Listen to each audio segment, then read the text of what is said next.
From climate change to vaccines, some would say even to Brexit, there seems to be a worrying tendency amongst people to be willing to turn their backs on what seems like the objective truth.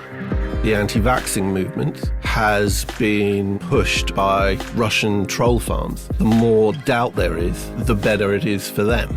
At its most dangerous, this phenomenon, which some people call denialism, can shade into extremism. That sense of any kind of shared evidence base is being hugely fractured, and that is very, very dangerous, I think. They are trying to cloak hatred in the language of reasonable science. You are fake news. Denialism is a fundamental rejection of reality, but what is it that drives it? What does it say about our psychology that we need to protect ourselves from what's really going on? And what should we do about the forces, online and otherwise, that seem to be driving more people to construct their own version of the truth? Welcome back to Polarised, the podcast from the RSA that's all about the forces driving us further apart and what should be done about them. It's presented by Matthew Taylor and by me, Ian Leslie. This week we're talking to Caroline Lucas of the Green Party about what drives climate change denial, and also to the sociologist Keith Carne-Harris, who's going to give us his take on what drives people to reject the truth. But before we get started, we like to make sure you know what our assumptions are and where we're coming from before we dive into each episode's topic. Now, this programme is about polarisation, and denialism can be seen to be part of that kind of polarisation. But I think, Ian, you've been reading something that doesn't just undermine the basis of this episode, but possibly the entire purpose of us getting together every couple of weeks. Yeah, so we better make sure that we talk it down. There's an interesting article by Tyler Cowen, the economist and blogger, and somebody who is always worth reading. And this week he's written a typically thought-provoking column for Bloomberg, where he argues that actually America isn't as divided as it looks. And he kind of applies the argument briefly to Britain and the Brexit debate as well. Basically, he's saying, OK, on certain issues, America is more polarised. So abortion, for example. For abortion. Gun control. Yeah, although even there, it's always been polarised, but possibly more so. But on other issues, there's convergence. So actually, some issues are seeing polarisation. Some issues are seeing more convergence. His examples are on the tech industry. People, Republicans and Democrats, seem to be converging on the idea that it needs to be regulated further. He's also seeing some convergence in foreign policy. So actually, having been extremely hawkish about China, Trump is now, relatively dovish and kind of looking for a deal, which is kind of where the Democrats would be anyway. You can actually see that in also in a way, Trump's attitude to Afghanistan and ISIS has converged with the left of the Democrats, kind of let's get out of there, leave them alone. In Britain, in Britain, he argues that the thing about Brexit is that it's not polarised between Leave and Remain. It's just fragmented into lots of different positions, whether you want a kind of no deal hard Brexit or something you want Norway or you want full on Remain and so on. And actually, if it was just simply polarised Leave versus Remain, one side would have won out by now. Not totally convinced by that, but I do think that in Britain, one of the interesting things you're seeing is much less polarisation around economic policy. I don't think there's as much polarisation around things like nationalisation or the kind of role of the state and so on. There are different views, and obviously there's a lot of argument about whether the government's policy is right. But actually, I'm seeing quite a lot of kind of, I don't know, I just feel like the heat has gone out of that debate. And there used to be a big argument about kind of the power of the free markets and liberalisation versus the overweening kind of hand of the state. There's not really energy from the right anymore on that subject. And there's the kind of a general agreement that, post financial crisis, things looks like things did get out of hand. So while we're more polarised, as on the EU, we're arguably less polarised on some of those social and economic issues. So I thought it was an interesting piece as well, and I've got two thoughts about it. The second, which beautifully segues into our focus on denialism. So the first point, I think, is that What this strikes me is that there is an emerging consensus in some areas, and where there is an emerging consensus is exactly as you said, Ian. It's around, on the one hand, the left has kind of won the argument that the state does have a role in relation to markets, and big tech can't just be allowed to get away with it. That's where the Republicans have converged with the Democrats. On the other hand, there does also seem to be a growing consensus, which is that globalization must be checked in some ways. And so that's, as it were, where the liberal left has moved slightly more onto the kind of nationalist agenda. But there's still very strong polarization around those kind of authoritarian kinds of questions. So this is the thing we keep coming back to over and over again, that you've got that politics is a kind of 2x2 matrix, that there's a kind of traditional left-right class-based, largely economic politics around redistribution, those kind of things. And then there's this social authoritarian, social liberal axis.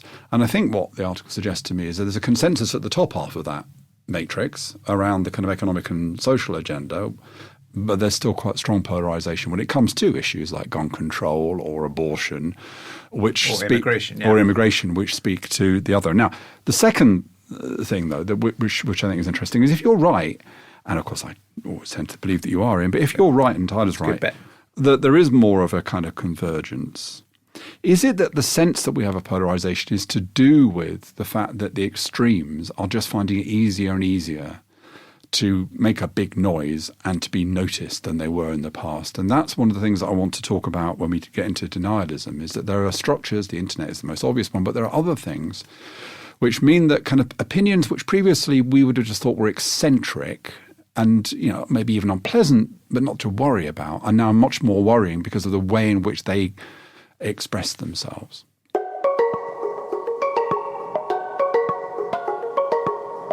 So, on this question of denialism, to an extent also extremism, earlier this week I caught up with Caroline Lucas. She spoke at the RSA, and it was a speech that was looking at the relationship between democratic reform and climate change. She was talking about one of my particular enthusiasm, deliberative democracy. But after she'd given a talk, I moved the conversation on to this question of denialism, because, of course, if you are a environmentalist, you've been campaigning on climate change all your life, as Caroline has, you have often had to deal with people who say the entire thing I think there are some really is big made debates up. that are going to need to be had. What's your kind of view of climate denialism? You must have, over the years, had your post back full of people who write to you with crazy thoughts or email you whatever and say it's all a kind of conspiracy. How do you understand it? How have you dealt with it? I suppose I've understood it mostly to be the position of people who find it convenient to just put that aside so that they don't have to change, the way they behave, essentially. So I think it's quite interesting to explore whether or not someone is denying something because they genuinely believe something isn't happening, and those who will adopt the language of denialism because it suits their purposes to carry on, for example, with exploitation of fossil fuels or whatever.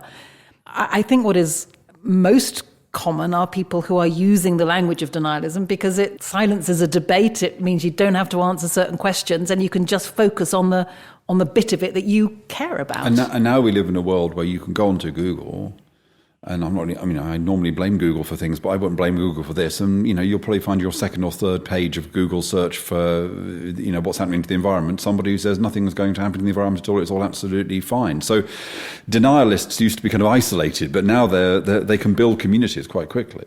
They can, and that is incredibly dangerous. And it's also the case that quite a lot of us, unless we are Googling page 3 of that issue, that we're not even going to know that's what's happening, because so much of the information now is being tailored to certain groups or certain individuals, even according to the algorithms of what they've searched for before and so on.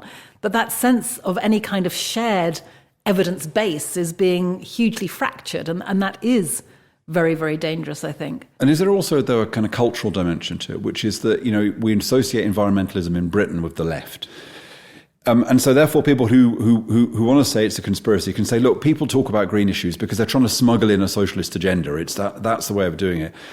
That's why I'm kind of interested in what's happening in Germany, because in Germany you can see a kind of environmental movement which has got a much, much broader base, much harder to kind of do that too. So do you think that part of this is about being able to stop people saying that the only reason you believe something is because because of your particular ideological perspective? And then in a sense, the wider the environmental appeal is, the more easy it is to deal with that assertion, which is, well, environmental is just an excuse for left-wing ideas through the back door, as it were.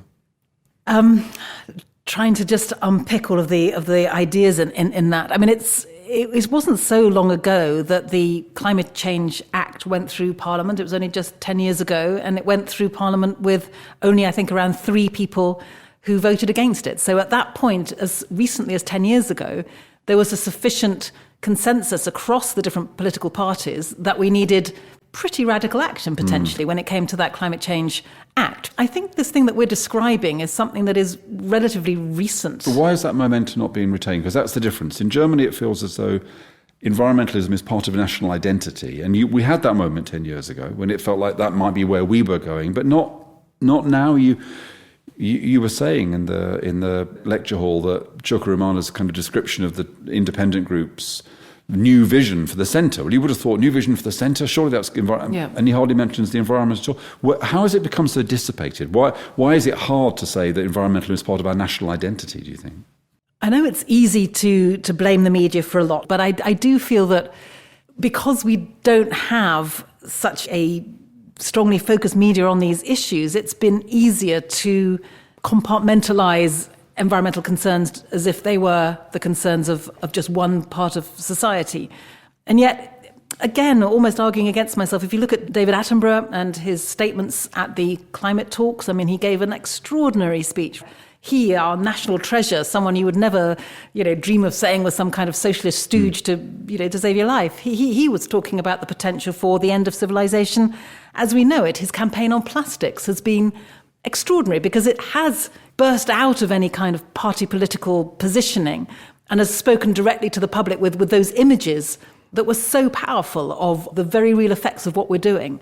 I think the problem with climate in particular is that although there are some effects that are, so far at least, usually in other countries, or if they are in our own country with flooding here, then we're overwhelmed by everybody telling us, you must not make any direct linkage between one specific weather event and climate change, and they're quite right to do that. But I almost feel we censor ourselves now in not making those connections. And so people feel when it comes to climate that it's something that is so distant or so difficult to imagine even. Whereas there was something about those images that David Attenborough was able to show in every sitting room up and down the country of, fish not being able to breathe or birds being completely, their beaks stuck in razors and so forth, that struck people as an evident truth. So you weren't having to depend on a theory or an algorithm or a calculation. Those images were there and there was no denying the cause and effect. So denialism can be kind of burst through with images, with stories, with narratives in a way where they can't be broken through with facts. We kind of know that facts don't really work against denialism. I'm interested, though, as somebody who's obviously had to confront denialism because of your focus on the environment and because, in a sense, before Brexit, at least, we'd have said, well, the great obvious example of denialism is climate change. Now, there's a lot of denialism in Brexit, though, isn't there? There's a lot of people saying, I don't want to have to confront what this means. So this is not about whether you're in favour of or against it, but the kind of continual assertion that somehow there is something that can be grasped that is different to the reality and the choices that we face. And even this morning, Boris Johnson again saying, well, it's possible to go and get a better deal with no real evidence for this. It's as if we all want to believe a lot of people want to believe there is something else that is possible and not to face up to the nature of the choices we actually have? Yes, and I think that comes from the top down, to be honest. I mean, it's because you've got people who have the media reach of a Boris Johnson or an Ian Duncan Smith or whatever, who are, in my view, choosing to ignore the evidence to the contrary because their ideological wishes are towards a kind of deregulated Singapore floating off the side of Europe. I mean, that is what they want. And they're just going to dismiss anything that challenges that as fake news, for want of a better phrase. But it isn't just them, is it? It isn't just them. I mean, but isn't it because a lot of British though? People? Isn't it? Don't they give cover though? I mean, British people. Most people are busy trying just to get on with their lives. And if what they are hearing is people that they would be normally perhaps, predisposed to respect and to believe, saying this stuff, and then that's reinforced by what they're seeing on their Facebook pages because of what we've just spoken about before, really, in the sense of the internet being a fairly ungoverned space and no one really knowing what information is being pushed in one direction or another, then all of that self-reinforcement gives people permission to believe those things.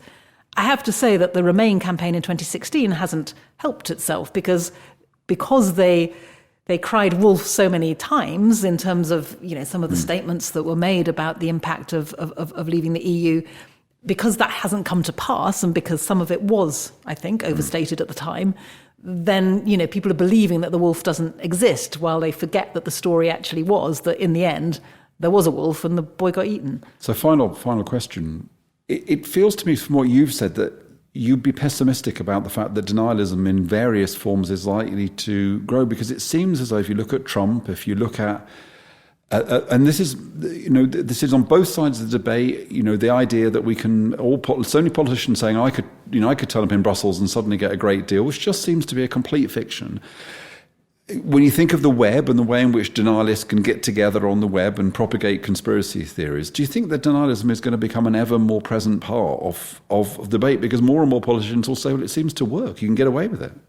Well, obviously, I hope not. And I hope that we will find ways, that have been already suggested by people like Damian Collins, who's the head of the Select Committee on Media and Sport and so forth, who've been looking at the way in which the internet is this ungoverned space. And it wouldn't take that much, if the political will were there, to at least bring some of that under control so that you would have less propagation of entirely false prospectuses, if you like. And at the very least, you would know who was putting that information out there, and then it wouldn't take too much to work out, what agenda they might have. So I hope that we are going to be able to find a regulatory environment that reduces the risk that you're describing. But short of that, I think you are right, that in a sense, we're just seeing day after day that people are able to say that black is white and entirely get away with it. And even when they're caught out, frankly, the shame that would have once been felt seems to be very short-lived. People live to fight another day and just shrug it off. Caroline, thank you so much for your time. Thank you so much.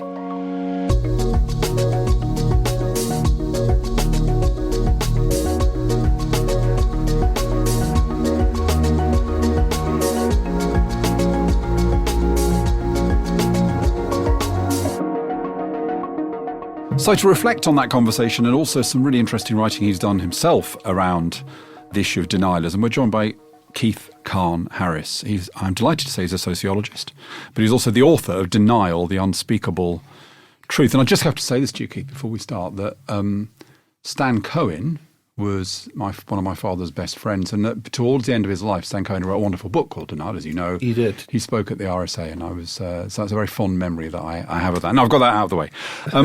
He was a sociologist bonding. Just a bit of sociologist bonding. Well, he was a big influence on me as well, and I had the chance to interview him for New Humanist magazine a few years before he died. But he left us with that analysis of denial, which we'll come to in a second. But let's start off with Caroline, and I want to start off with the suggestion that I made, which I suspect some listeners might find a bit controversial, so I want to push on that. I've suggested in the conversation with Caroline that Brexit could be seen as an example of denialism. What I mean by that is that it's still, I think, official Labour Party policy that were Jeremy Corbyn to be Prime Minister, he'd be able to go to the European Union and get a much better deal. That's certainly Boris Johnson's continued position. I don't think many people think that there's much to that. Is that denialism, or is it lying, or is it just bog standard political tactic? Or I mean, look, maybe they're right, but not many people agree with them. I'm interested. Would you count that as denialism? I think it's important not to overuse the term denialism or use it as a sort of polymorphous form of abuse. But it's certainly true that there is sometimes a hazy line between what you call bog standard political stuff and denialism. Certainly, it's part of the normal ebb and flow of politics to make often fairly outrageous and unsubstantiated claims, usually within fairly contained boundaries, and Brexit has challenged those boundaries, to say the least. But what I think is interesting here is that in some respects, I've been struck by how in the last few weeks and months, Brexit, the pro-Brexit campaigners, or at least the hard Brexit, no-deal Brexiters, seem to have gone in almost the other direction from denialism, in the sense that I've been very struck by the emergence of a discourse, not in all quarters, but in some quarters, from no-deal Brexiters saying, we will suffer for this, but we should still do it. Yeah. Now that is not denialism. That is the opposite of denialism. What denialism about no-deal Brexit would be is that we'll do no-deal Brexit and there'll be no pain at all. I know it doesn't feel comforting, but it's probably a slightly comforting sign that there is a degree, and only a degree, of honesty in the more extreme no-deal Brexiters that is starting to emerge. And is that simply because it's imminent? I mean, you can deny climate change knowing that you can continue to describe, changing weather patterns as simply being a kind of a blip. And probably you won't be proven absolutely wrong for 30 or 40 years. If you were to say no deal's going to pass without any change at all, everything's going to be rosy the day after, you could look foolish within 2 weeks. So is it as simple as that? Well, it's tempting to say that, but let's not forget that also denialism has an incredible robustness to challenge even apparently the most obvious things. So flat earthers do exist. Oh, right. So the denialist position would be not just no deal won't harm us, but even if no deal led to the riots, the shops being empty, planes not flying, they'd be kind of going, no, this isn't to do with no deal. This is something else that's happening, or whatever. That would be what denialism would be in that sort of particular case. So before we go any further, look, what is it? How do you define denialism as distinct from all the other things that lying, exaggerating, etc., etc.? Well, I think the most important thing to say is that I define denialism as distinct from denial, although clearly related to it. Denial is something that we all do. We all, to some extent, need to do it because we can't face the harshness of reality all the time. Denial is basically not looking at something, not paying attention to something, or trying as hard as possible not to attend to something. And that can kind of be broken by the facts, or at least it's potentially open to be. Denialism is much more robust. It doesn't just ignore an inconvenient truth. It tries to create an alternative truth, to create sometimes even an alternative epistemology, an alternative way of seeing the world, an alternative form of scholarship, an alternative form of science even. So denialism is, in a way, presence, where denial is absence. And I don't know how on earth you'd know this, but is it growing? It's sometimes said to be growing, but I argue in my book, apologies for the plug. No. That we're not paying you. Go ahead. Go ahead. Yeah, okay. Now you tell me. That denialism may be transitioning to what I call post-denialism.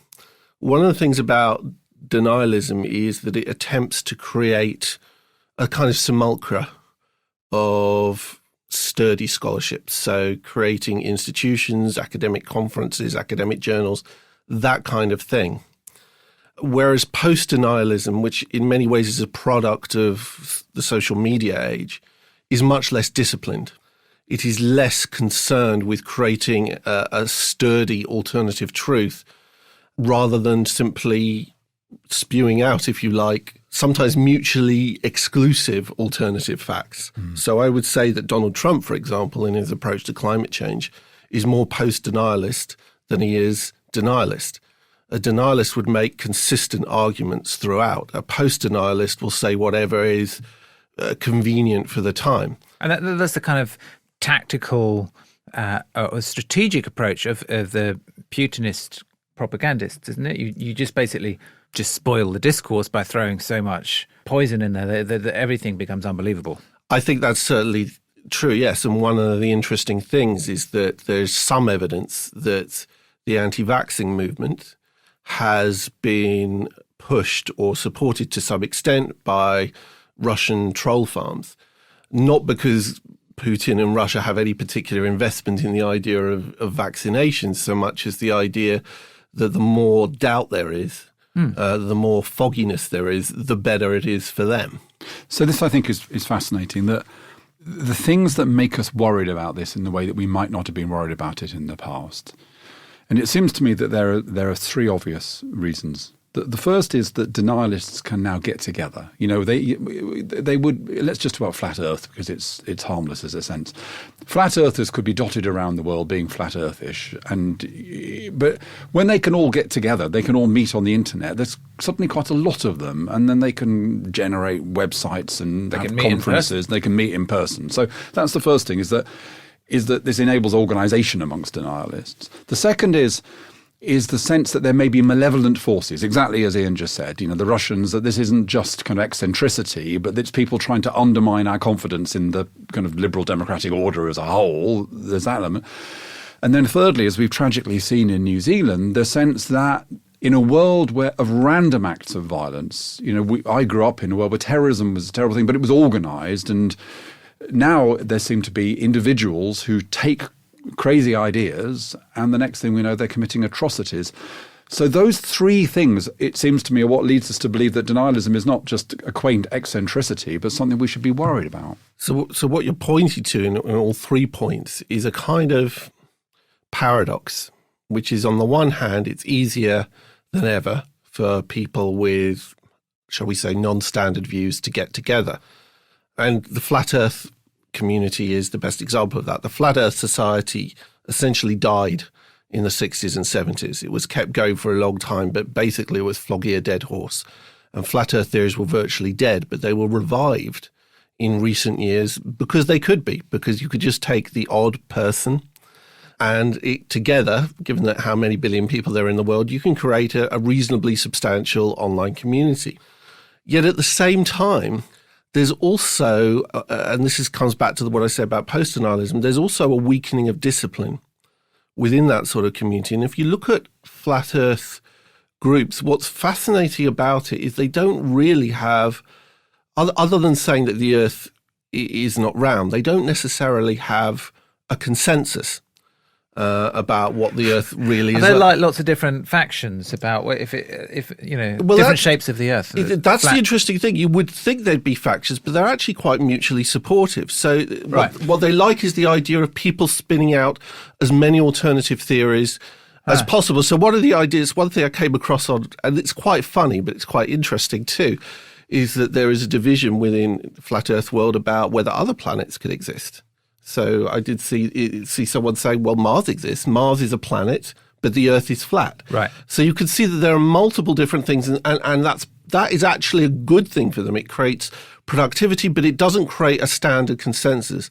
You could see this also in 9/11 denialism, which, of course, happens just before social media, but certainly after the internet was well established. And there's a consensus that the official story, quote unquote, is wrong. But beyond that, there are a multiplicity of arguments, sometimes mutually contradictory arguments. But yet the community, in a way, comes out of that diversity. I mean, it's so they offer a kind of deformed example of liberal democracy within their own community. So within this, deranged bubble, they're actually conducting more civil disagreements than the rest of us are. Well, of course, there are internal conflicts just like there are everybody else. But that's one thing that I have been struck by.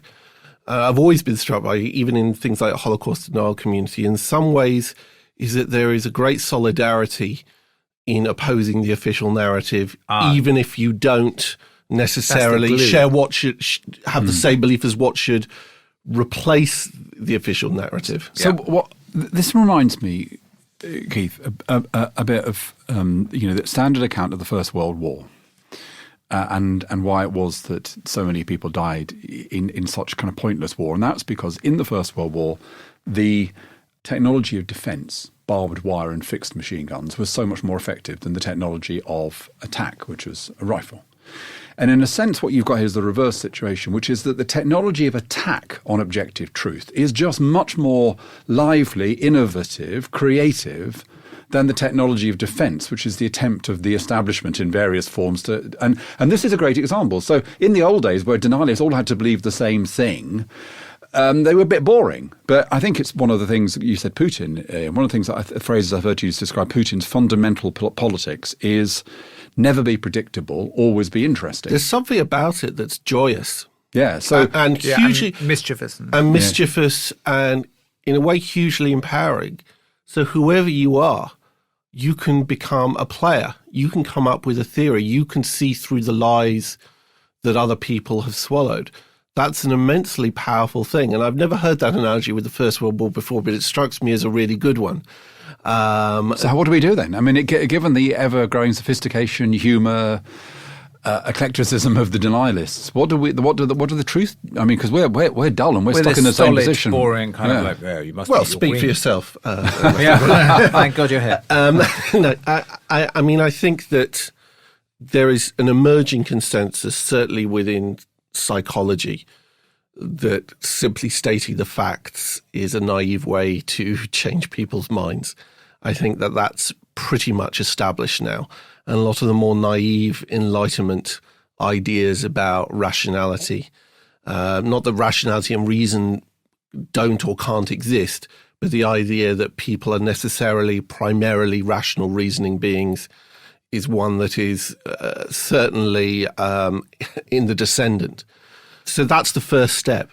It's interesting that Caroline Lucas, when I was talking to her about this and how do we deal with denialism, she didn't talk about the Intergovernmental Panel, or the Stern report. She talked about David Attenborough and pictures of plastic. So in a sense, this is it. You need to counter the denialist narrative with something vivid yourself. So I think there's certainly an emphasis, there's a consensus that we have to engage with people's narratives, speak to people in a language that not just in words they can understand, but in a narrative structure that people can understand.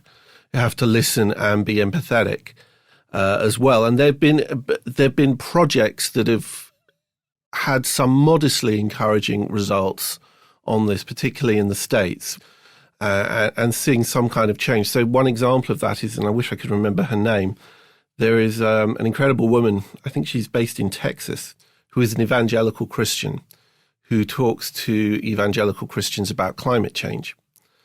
And she's seeing real results. And the reason she's seeing real results is because she talks their language.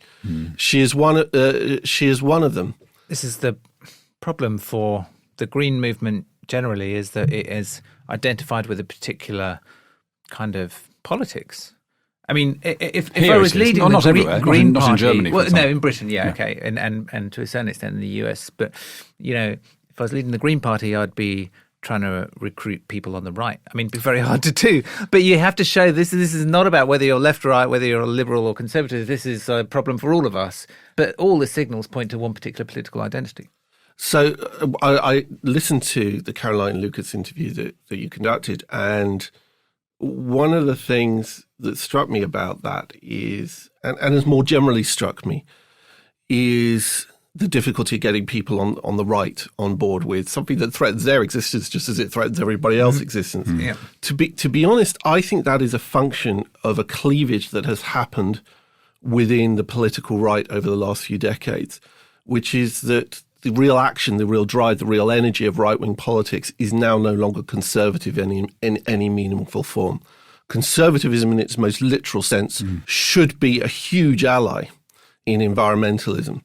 But the problem is that the political right is very rarely conservative anymore. And you see this with Brexit, the desire to just make trouble, kick things over, start again. I mean, it owes more in a way to Lenin or even Bakunin than it does to Edmund Burke. But I'd like to raise another issue as well, and again, which I talk in this book, which is we cannot assume that even if everybody in the world agreed that climate change, anthropogenic climate change was happening, that everyone would necessarily say, well, and that means we should do something about it. I think one of the areas of naivety in fighting various forms of denial and denialism has been that ultimately, if you could get people to see the facts, they would have the same values. And that's not true. There are people in the world who would say, okay, we should keep our carbon-fueled lifestyle as long as possible, and if that means that the millions or billions will suffer, then fine. That's a price we'll pay. In the same way, one of the things that climate change denial is there to hide is precisely that argument, which you virtually never see being made. Similarly, Holocaust denial is there to hide the argument, not of saying the Holocaust happened and it was terrible, but the Holocaust happened and it was a good thing. Yeah. And I think that's, sorry, I talked for a while there, but I think that that's one of the areas where That's right. But that's very helpful because I was going to ask you about the relationship between denialism and extremism, because I guess those are two concepts that you often hear being conflated, but they're different. What is the relationship between denialism and extremism in your view?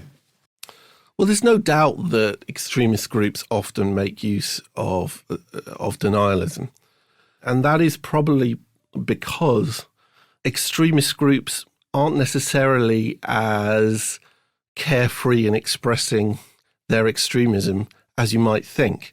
One of the things that's always struck me is the way that even people on the far right and far left sometimes contrive to talk like liberal Democrats, in the sense that they are trying, less so these days, but certainly in the past, to cloak hatred and the desire to destroy in the language of reasonable science. And I think that's a big problem. I think that the Enlightenment in some ways won, the liberal democracy in some ways won, but it won in terms of the discourse. It didn't win in terms of what people want and desire in the world. People still want to commit genocide. It's just that unlike 200 or 300 years ago, you can't openly advocate genocide because we've all bought into a language that doesn't allow us to speak positively of genocide. That's fascinating. So denialism may be a way of being able to express extremist views without using the kind of language that might lead you to being locked up. So the final thing I wanted to ask you, Keith, is in this world where we feel that denialism is no longer, if it ever was, just an eccentricity, just someone you wouldn't want to sit next to on the bus, but now is a dangerous thing with malevolent forces behind it and which can lead to appalling acts of human violence. Where do you stand on the argument that we ought to be doing more about social media, more about, closing down the channels where this stuff gets promoted? I think we have to be realistic about what regulation of social media channels can actually achieve. The whole point of the internet in the first place was it would be resistant to attacks on its basic structure. And you've seen how far-right extremists have often migrated from Twitter to Gab. And when Gab is closed down, which it might be one day, there'll be something else, which doesn't mean I don't think that YouTube, Facebook and Twitter have enormous responsibilities, which I think for the most part they've shirked because fundamentally they are refusing to see themselves as what they are, which is publishers. I think that is the essential first step, is that social media people see themselves as part of the media in the literal sense of the word, rather than simply agnostic platforms. I mean, I don't know what I feel about this. I'm very queasy about restricting free speech. I agree with you that, you can find anything on the dark net or whatever. On the other hand, I think people are lazy. And I think if it's hard to find this stuff out, a lot of people will never even bother in the first place. But anyway, that's a debate that That didn't work with pornography. That's true. That's true. Well, we'll leave it on that point. I shall only ask you whether you've heard the joke about the woman who goes to the doctor and says, "Doctor, doctor, I keep thinking I'm in a big wide river being attacked by a crocodile." And the doctor says, "I'm afraid you're in denial." Excellent. Thank you. I saw that one coming several miles away. Thank you very much, Keith. Thank you.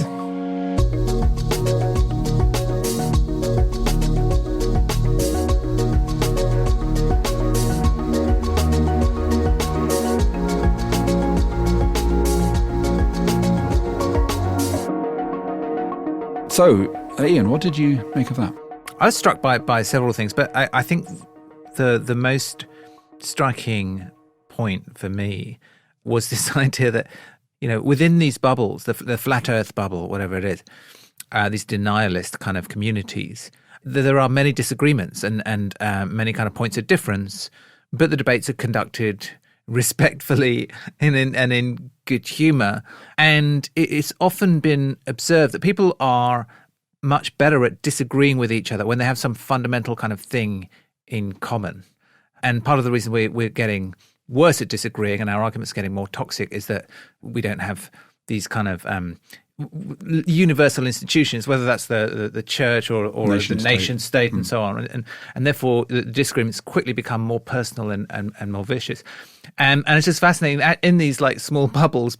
What glues them together is that the rest of the world is misleading. They're the only people who see the truth, or who rather they're the only people who see the falsity of the official narrative, and it's them against the establishment. And therefore, they feel relaxed about disagreeing with each other because they have this kind of like sort of negative image of social solidarity. And so I thought that's really interesting, and just this general idea that it's not what you believe that's important, it's who you believe with.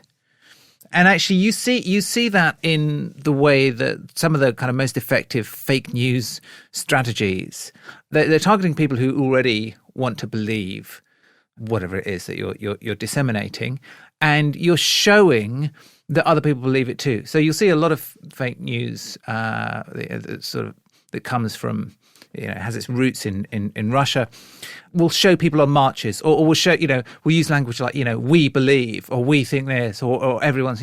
So they're kind of binding people together around these false narratives and intensifying what they already believe. So it's more about motivation and saying there are other people out there who think like you than it is about trying to persuade people of one point of view or the other.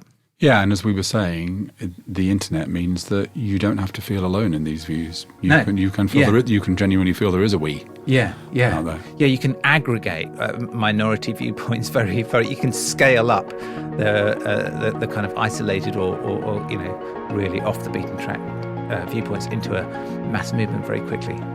Well, that's it for this episode of Polarise. We'll be back again in 2 weeks' time. If you've enjoyed this episode, please tell someone about it.